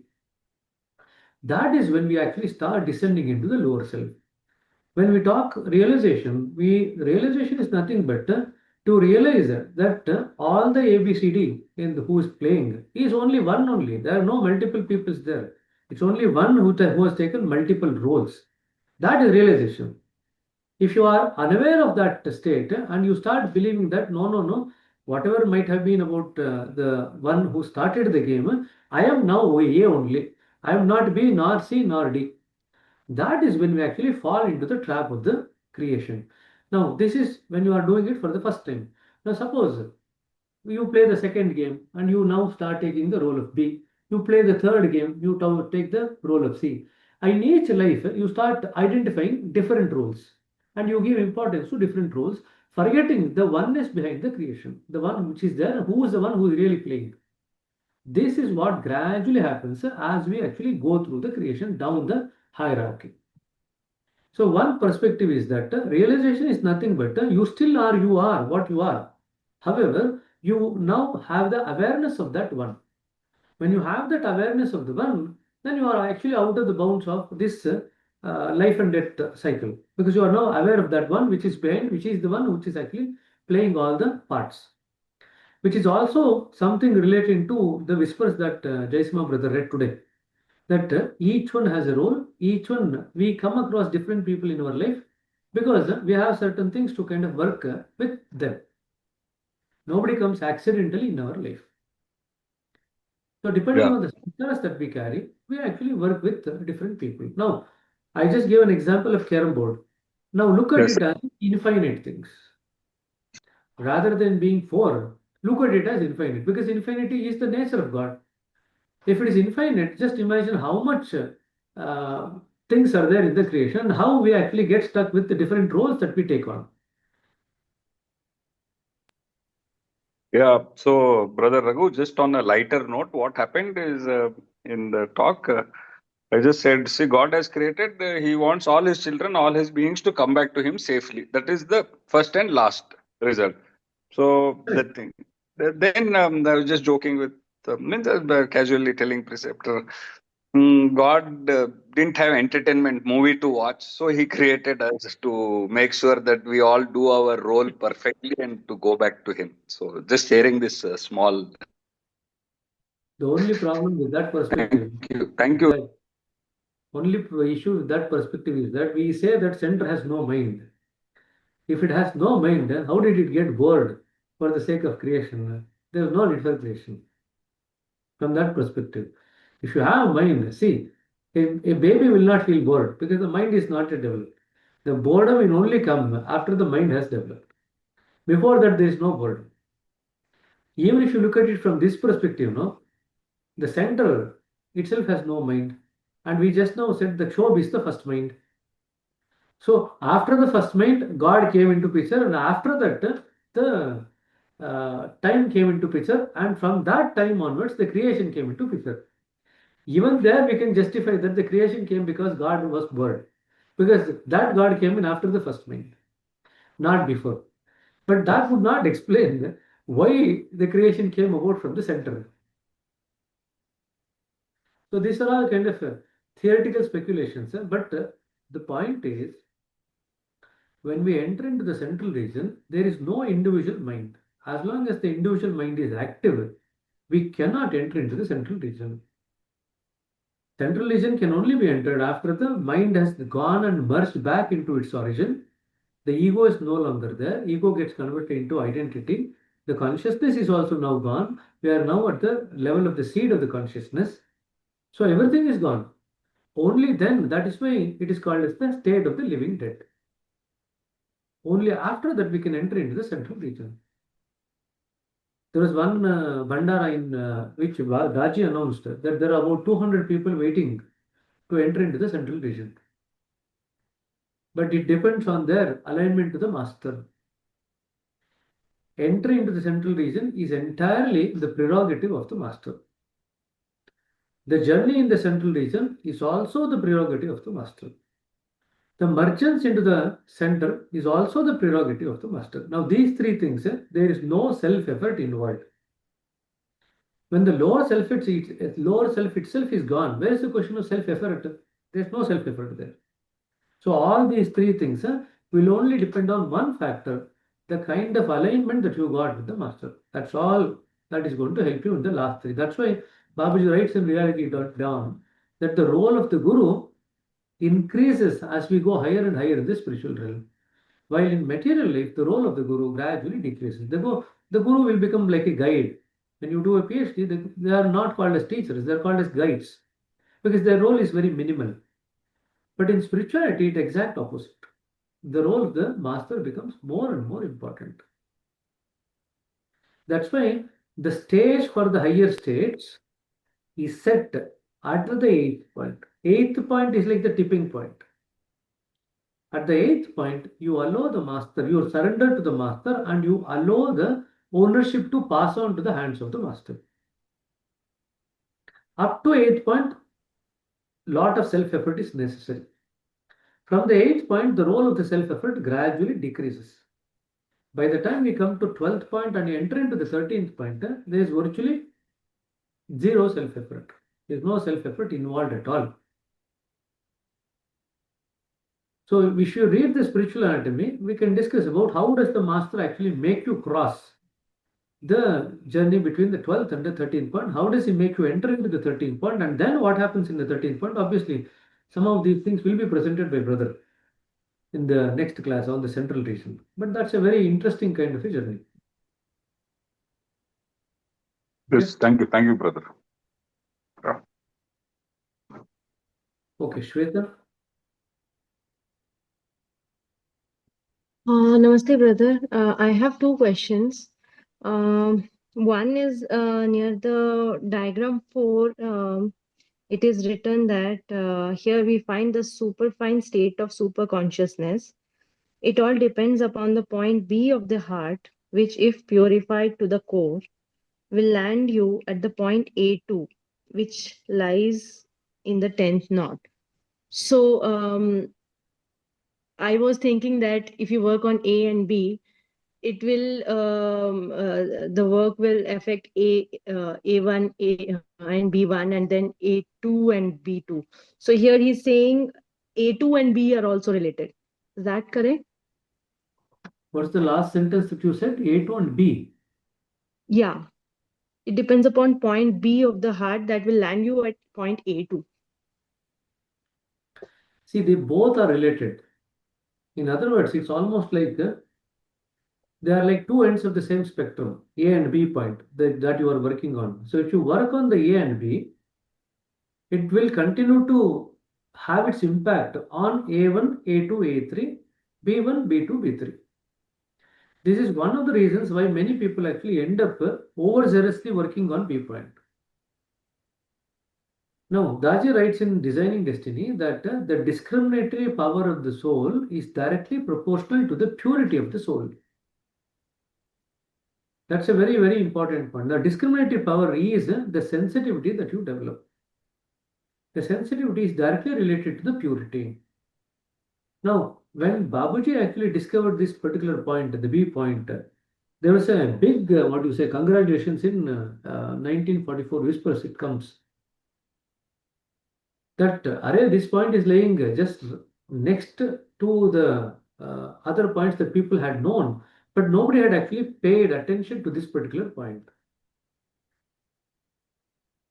So when you work on the B point, it automatically also has a beneficial impact on the A also, because they are actually one spectrum.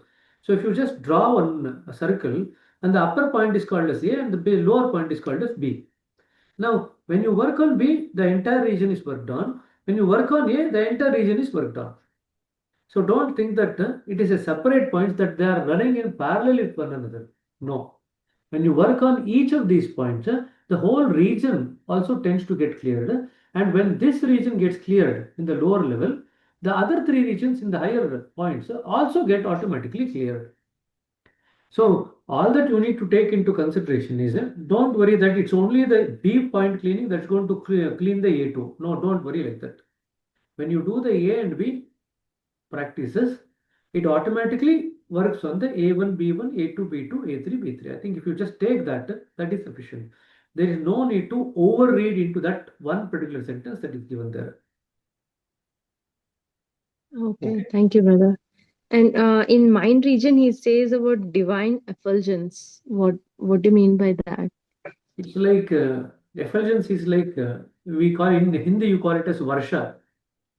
Kannadದಲ್ಲಿ we call it as Dhare. I don't know what you call in English. Anybody wants to translate it in English? Radiance. Radiance. It's called radiance. It's like divine particles are kind of just streaming down. And each of those divine particles are actually very bright. And that's why it is called as divine effulgence. It's like a flower pot. When you light a flower pot, you can see that the sparkles coming out, no? That's how it is. It can be easily felt. Many people feel it. And it can be felt even in the Pinda Pradesh also. Not only in the higher regions, but as we cross the mind region, the divine effulgence gradually disappears. Okay, it can be felt across the board. So one of the homeworks that I would want you to do is what are the different kinds of light that you actually feel as you go through different journeys? What are all the reasons for the light that you feel? Because many people actually get stuck with the light itself, as light itself is the goal. It's a very common thing. Ramakrishna Paramahamsa asks Vivekananda, do you see a light here? And Vivekananda says, yes, I've been seeing that light since the time I was born, since when I was a child. And I never thought about it as a big thing. Then Ramakrishna Paramahamsa says that a person who is actually born with a high spiritual condition, they actually see the light in this Trikuti. Now, that is one of the reasons for the light. There are many other reasons for the light. So one of the things, see, the point of reading all these things is that over a period of time, you should be able to correlate the experiences that you have in meditation when you practice with what is written in the book. The book is something like a guide, whether this book or the spiritual anatomy is like a guide. I'll tell you one thing. During 1944 Whispers, during Babuji's journey, Lalaji was giving him commentary. What was happening to him as he was journeying. Now, none of us have the benefit of Lalaji giving this commentary. Right? So what masters do is that to help all the abhyasis, they write the books, and the books are like guides for us to utilize along with the practice. Now, if you read the book from a theoretical perspective and don't practice at all, it's of no use. Now, if you practice and don't touch the book at all, then also it's of no use. Now, you need to regularly practice, and whatever experience you actually get, you need to gradually go back to the book and then refer where all these kinds of conditions are actually described. That is your practical learning. Okay, so please keep this in mind. The theory and the practice has to go hand in hand. Now, you don't need to scratch your head too much about it. But there's nothing wrong if you're a bit curious and you want to know what is happening. There's nothing wrong with that. After all, anybody would want to know. Right? So sometimes we overzealously think a lot about the experience, or sometimes we don't bother about anything that we experience in meditation at all. Both are wrong, actually. You need to have an acknowledgement of the experience. You need to put some effort to see where those experiences can come through, and then correlate that with your journey. Now, when you are correlating that with your journey, only an isolated experience is not going to be useful. The experience that you undergo should actually be correlated with many different things that can happen at that particular point. For example, if somebody were to say, I saw green color, and you read the spiritual anatomy and you see that the green color is there at 2 or 3 different points. Then the issue comes, which green point is this? Which point is being worked on? I saw green color. Now, just the green color might be insufficient for you to get an idea what exactly is happening to you. Then you have to learn to look at correlating other things that is happening within you during the journey. Obviously, when you go through those points where the green color is predominant, you will pick up certain other conditions that can be experienced. So that will actually help you to differentiate the work that is occurring at one point versus the other point where both the colors can be the same. This is how you actually gradually work on yourself to be able to correlate your journey with the practice that you are doing. That is why we say every day at least read 3 to 4 pages. What you need to learn in spirituality is to learn the sensitivity to look at yourself. That is all that you are learning. That is where awareness is necessary. You have to learn to look at yourself. And Daji writes in spiritual anatomy as self-awareness. Is given an exercise also in one of the chapters. But when you develop self-awareness, that is what is going to aid you to go up to the entry into the central region. Because what is there in the central region as you enter?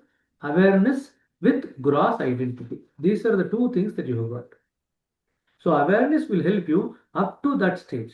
Now beyond that stage, awareness is not necessary. So that also gradually disappears as you pass through the central region. Okay. So just keep all these points in mind. The importance of awareness. Without awareness, we will not be able to develop sensitivity. Without development of the sensitivity, we will not be able to pick up the final points of the journey in spirituality. The sensitivity that we have got in Pinda Pradesh is not going to help us in the mind region beyond 6th point. The sensitivity that we got in the 6th to 10th point is not going to be useful when we enter into the 11th point. We have to develop. It's like every time you should go from high school, from middle school to high school, you change the way that you are studying. From high school to college, you change the way that you are studying. From college to degree, again you change the way that you are studying. You cannot say that I'm going to study the same way that I was studying in middle school in the degree and PhD. That requires a totally different approach. Now, obviously, when we actually enter into that region, many times we actually struggle. Like when people move from middle school to high school or high school to college, in the initial few months, they actually struggle because they don't know how to actually approach the studies. But eventually they will work out how to do it. Exactly the same thing occurs here in our journey. Our sensitivity should keep changing as we progress to higher and higher points. But remember one thing, there's one formula that you need to keep in mind. Experience, sensitivity lags experience. Please write this sentence down. Sensitivity lags experience. First you get the experience, then you develop the sensitivity to work out what it is.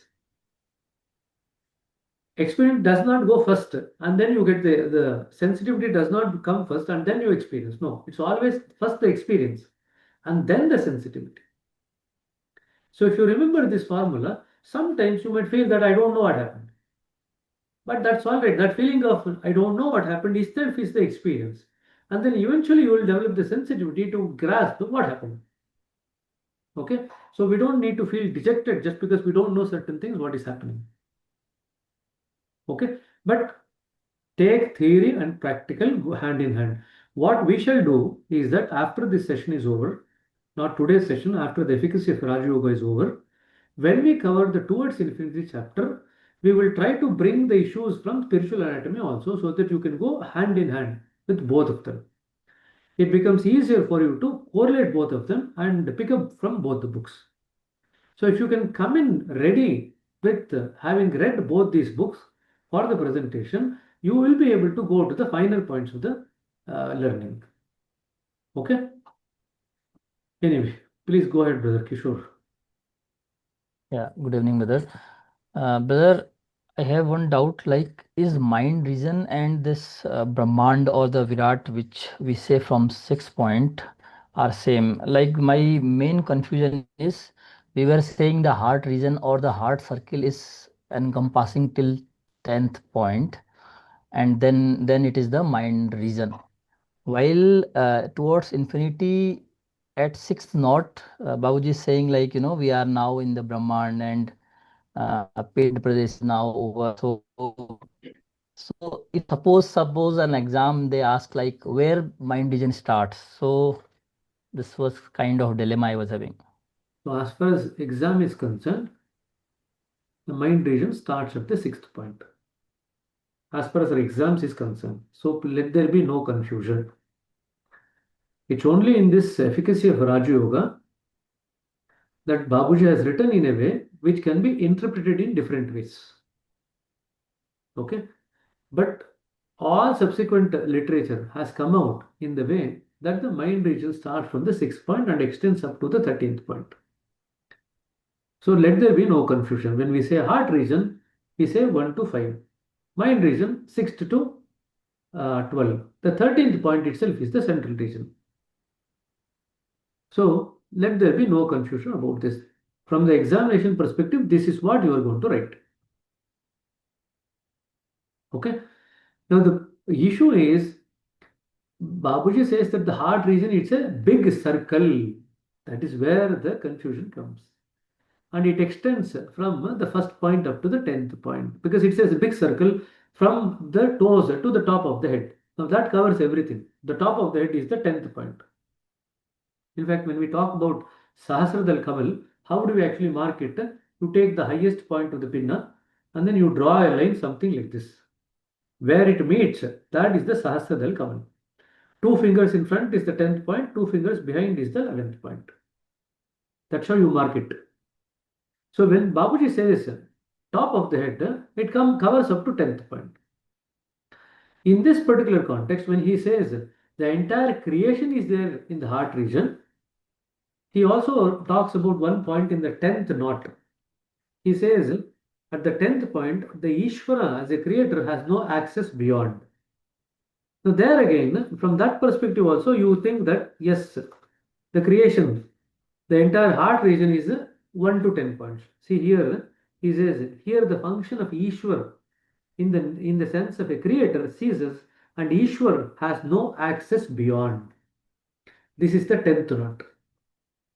In this context also, if you interpret this and that, he says in the mind region, no, the air is not there.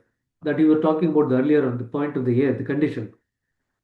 1 to 10 is the heart region. And 11 to 13 is the mind region in this particular context. So the entire creation is between 1 and 10. The power needed for the creation comes between 11 and 13. This is how it is written in the efficacy of Raja Yoga. But if you read the Sahajmark philosophy, in Sahajmark philosophy, Babaji writes slightly differently. He says heart region is 1 to 5, and from the 6th point onwards, it's the mind region. So it is quoted differently in different books. But from the examination perspective, please keep this in mind that 1 to 5 is heart region, 6 to 13 is the mind region, and the entry into the 13th point is the central region. That's all. Okay? Thank you. Girish Babu? Good evening, brother. What is alignment with the master? That you were explaining actually, alignment with the master. What exactly is that? Alignment with the master means you start perceiving the role of the master everywhere in your life. And it happens automatically. Normally, when we start the spiritual journey, we and master, we have no relationship whatsoever. As you start journeying through the Pinda Pradesha, the first time we start feeling the role of the master in our life is when we come to the 4th point. Because as we experience the conditions at the first 3 points, at some point of time, we feel curious. Who is the giver of this particular experience that we are undergoing?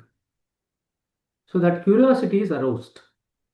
So at the 4th point, we start developing more inclination to think of the master. We still don't think of him as a superhuman being, nothing of that kind. So if somebody were to insist that no, this is a master-led system, you have to believe in the master from day one, they are erring. They should not do that. They should not impose any idea on a person who is evolving in spirituality. You allow the idea to develop. Over a period of time, between the 4th and 8th point, the relationship with master now gradually matures to such an extent that you start depending on the master. When that dependence on the master becomes more intense, you enter into the state of surrender to the master. Now, it doesn't mean to say that just because you have surrendered to the master, you have actually stopped all your self-effort. So I keep giving this example. It is like passing the ownership of a company. Up to 8th point, master is 49% and we are 51%. As you cross the 8th point, the ownership changes. Master becomes 51%, we become 49%. Now, as we journey from the 8th point onwards towards the 12th point, our role gradually decreases. In other words, we gradually pass on our ownership back to master. So the master's role goes on increasing. By the time we come to the 12th point and beyond, our role is 0, master is 100. When we start meditation at the first point, our role is 100, master role is 0. So it reverses by the time we come to the 12th point. Now, how do you experience it? You start perceiving the presence of the master in every aspects of your life, different aspect of your life. That is how you perceive, and there are various manifestations of that. We will discuss about it some other time. What are all the roles in which we start perceiving the master? Initially, we perceive his role only in the spiritual life. As we progress, we start perceiving his role in every aspect of our life. In every aspect, we perceive his role. To the extent that sometimes when we cross, yesterday we were discussing in another group, as we cross the 10th point, I had given this example in the past. Once Ramakrishna Paramahamsa goes to worship in his room, and there are some curious people who want to observe what is he doing when he is worshipping. So he goes there and then he starts worshipping himself. So people who are actually looking at him, they feel that this fellow has gone mad. In the name of God, this fellow is worshipping himself. So they come back running to this owner of that particular place and they tell him, the priest has gone mad. He started worshipping himself. So please take care of him. Now that Mathur Babu, he is the one who is the owner of that place, and the Mathur says, okay, don't worry about him. I'll take care of him because he knows Ramakrishna Paramahamsa's highly exalted spiritual condition. Now that is a stage that you pass through. And that occurs in the 10th point when you start worshipping yourself. It's a stage that many of the people pass through. And that's when you start feeling that you are the master of everything in creation. And many people lose track of spiritual journey at the 10th point because they start feeling that they themselves have become the spiritual masters. Because the feeling of masterhood takes hold of their heart. So why should I be dependent on this master when I myself can be a master? So many people drop off at that level. They start forming their own organizations. It's a very tricky point, the 10th point. Because you start feeling that you are the master. You start feeling that sense of masterhood on everything in creation. It is at that point you start worshipping yourself. But beyond that, that feeling passes away. It's a temporary phase that you experience. If your alignment to the Guru and the goal is good, then it's a passing phase. You will get over that phase and then everything will start happening automatically, normally. Okay? So there are too many things to correlate. What I want you to do is, I want you to develop this ability to correlate many different things at different points. That's a very important thing. If you just look at each point as separate and don't look at this as an evolving journey, you will find it hard to remember and hard to correlate. If you look at it as a continuously evolving journey, okay, this happened at this point, then what should be the logical thing that will happen in the next point? Then you will be able to correlate between those 2 points and your learning will become stronger. Okay, but still you are at that early stage, you are picking up some information from about different points. That's all right. But as you ponder over it in your mind, how are the points 1 and 2 related? How are the points 2 and 3 related? How does the work proceed in our system? All these things, if you keep in your mind and ponder, for example, first point is contentment. Now, if the contentment has to become strong, it has to be backed by vairagya at the second point. Vairagya is the second point. If you develop vairagya, the first point contentment becomes stronger. It is on a stronger footing now. Without the development of vairagya, you might have the contentment in the first point, but it's not strong footed. You can still be very wobbly. So every condition that you get in the subsequent points strengthens the condition at the previous point. So that's another formula to keep in mind. That's how we actually strengthen yourself as you go from one point to the next higher point. Okay. Brother, one more question is, shall I? Yeah. Yeah, this while doing the meditation, oscillation of the body will be there. So is that is due to a heart oscillation you were explaining earlier? Correct. Heart oscillation. Oh, Normally we think of the heart's it's movement the only same. like this, the lub-dub movement. But there is an oscillatory movement of the Yes. heart. So that is what he's talking about. This oscillatory movement is directly related to the invisible motion in the center. That invisible Okay. motion in the center becomes like a visible motion at the first point. That is what he's kind of correlating between these two. Okay. Okay. So what would happen is that the oscillatory movement should gradually decrease. Now we have to develop that kind of a sensitivity to be able to feel that. Very few people develop that. Yeah. Okay. Yes, brother.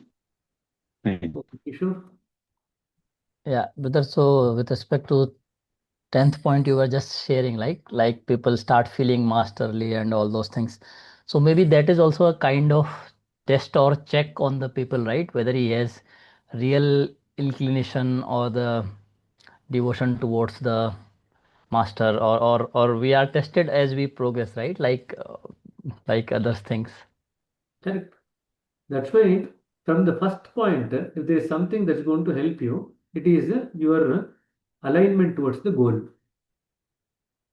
You remember in the 10 maxims, we read the critical, most important maxim of the 10 maxims is the third one, which talks about the goal. The stronger your alignment towards the goal, the less likely that you will fall trap. Every time you experience certain conditions in the different points, it will increase your craving to go towards the goal. That is what happens. But only if you keep the goal in sight all the time. The goal should be in sight all the time. Eventually, what happens? The goal is replaced by the master. Babuji had master as the goal. He says, I only crave for only one thing, to merge with the master in toto. That was my motto of life. And that helped in every aspect of my life.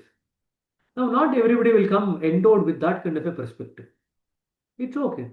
So you are going given a goal, but what happens is as you go beyond the eighth point, the goal also will now be replaced by the master.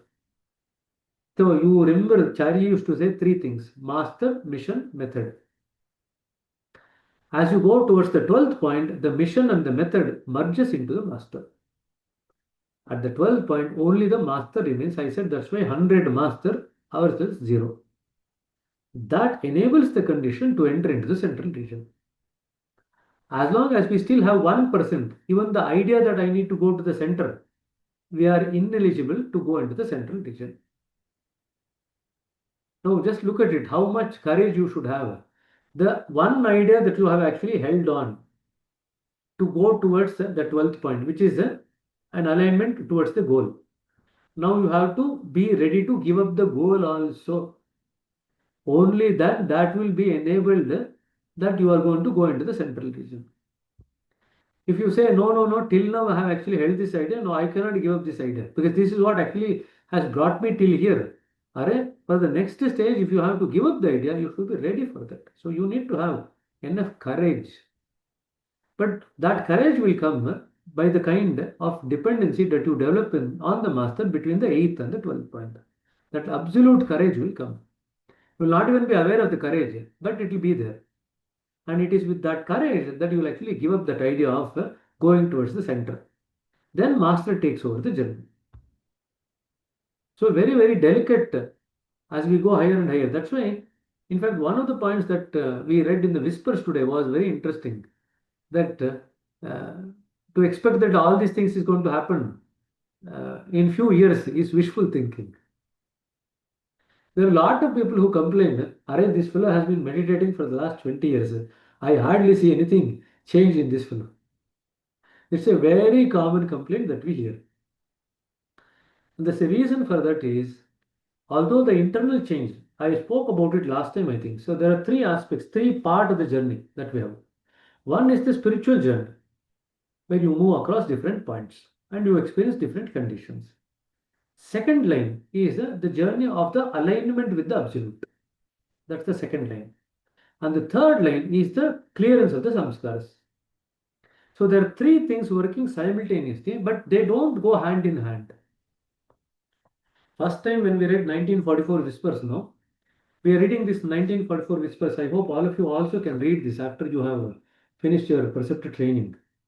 When we first time read this 1944 Whispers, in 1944, Lalaji says, your alignment with the center has now become so much intense that the absolute is kind of just flowing through you, through and through. And then 1 or 2 years down the lane, the dictation says, you have so much samskaras to undergo, bhoga. Then you are left wondering, in 2 years back he said you are aligned with the absolute. Now he is saying you have so much samskaras to undergo. Then you are kind of puzzled. So, and then after that he says, not only you have to undergo your samskaras, you also have to undergo the samskara of your preceptor also. Because I underwent your samskaras, the bhoga of your samskaras. So it's a very interesting journey. So what happens is as you go through, as you evolve, you will be able to differentiate all these things separately. To the extent that you learn and make yourself capable of grasping some of these subtler points, to that extent you will be able to make sense of what is happening in front of your eyes. See, again Lalaji writes, the condition is like an open book. Nobody can hide their condition. All that we have to develop is we have to develop the sensitivity and the eyes to read the condition. That is all that we need to have. So our entire journey is to develop that internal sensitivity to be able to see through the condition. The condition is visible in everyone all the time. And don't think that conditions are very, fixed. They keep varying. You can see somebody, even in preceptors, when we keep discussing about all these things, I had one preceptor whose condition was fairly difficult 6 months back because they were forming samskaras left, right, center. But 6 months down the line, there's so much of change in their condition that you actually are left wondering, are so much change in 6 months? So it's a very dynamic journey. Just because you see somebody down doesn't mean to say that they'll be there all the time. They can go back up again. What is there? It's like, suppose you are getting first rank in all the exams. It's quite possible that in one or the test or the exam, you might get the third rank or the fourth rank. Somebody else might go further. Then it doesn't mean to say that you don't have the capacity to go back again. You can still go back again. So it's a dynamic journey. So let's be accommodative of each other's needs.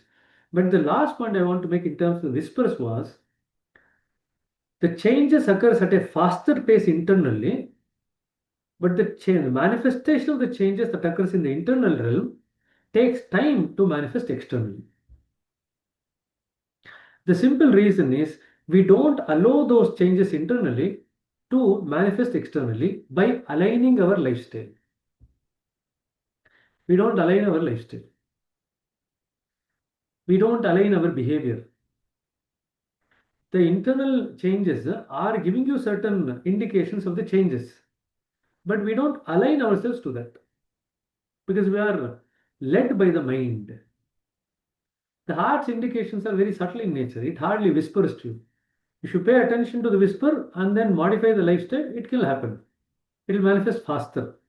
If you don't pay attention to the whisper of the heart and you just keep listening to the mind, although the heart is whispering, after some period of time, if you don't listen, the heart will stop. Again, you have to wait for the next cycle for the heart to whisper. And then you will be able to make the necessary change. That is where the implementation of the 10 maxims come in. There again, awareness and sensitivity. Awareness and sensitivity. These are the two tools that you require till the end, till you enter into the central region. Okay. Money content. Brother, this under below the diagram 4 in the second paragraph, in the heart region, he says that a little beneath the superfine state of superconsciousness, behind the skull, where the region of mind begins. And he goes on to say that, which I shall show by a diagram later on. But the diagram he shows in the central region. So is it something that it's given differently, or I don't understand. Even You the look at that. in You the look central at. is occupied.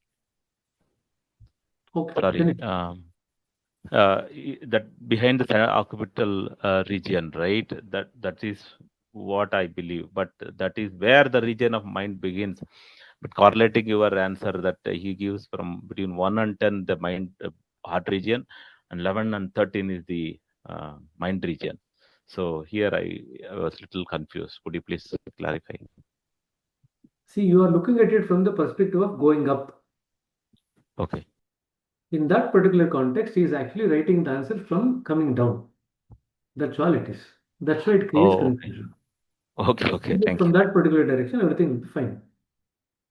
So from the 13th point up to the 11th point, that's the start of the mind region. And by the time you come to the 11th point, end of the mind region. From the 10th point onwards, heart region. That's all it is.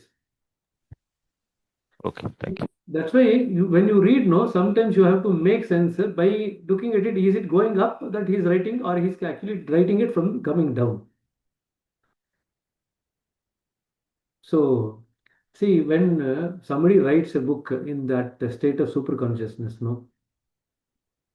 they go with one flow. And now we are actually trying to grasp it from our level, not at that state of super consciousness, right? At that state of super consciousness, you will grasp it, you will feel it. But we are not able to feel it at that level. So then we have to correctly use our intellect and then try to use our wisdom and make sense of it in the right perspective. They always remember you have to look at the journey, go both going from 1 to 13 to the center and then coming down from the center back to 1. This is exactly what Daji's message was. What happens after merger? Does the life stop then?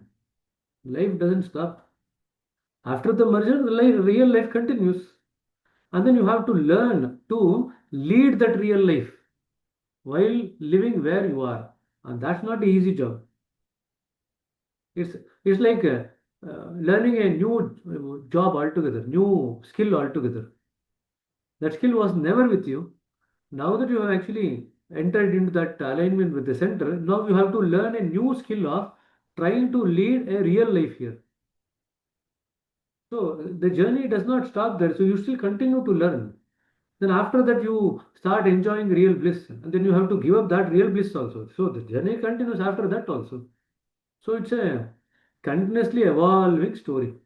Most of the people think that, okay, merger happened and then I'll just stay there. It's almost like saying aeroplane takes off and it goes to a place where it is supposed to go and it doesn't land only.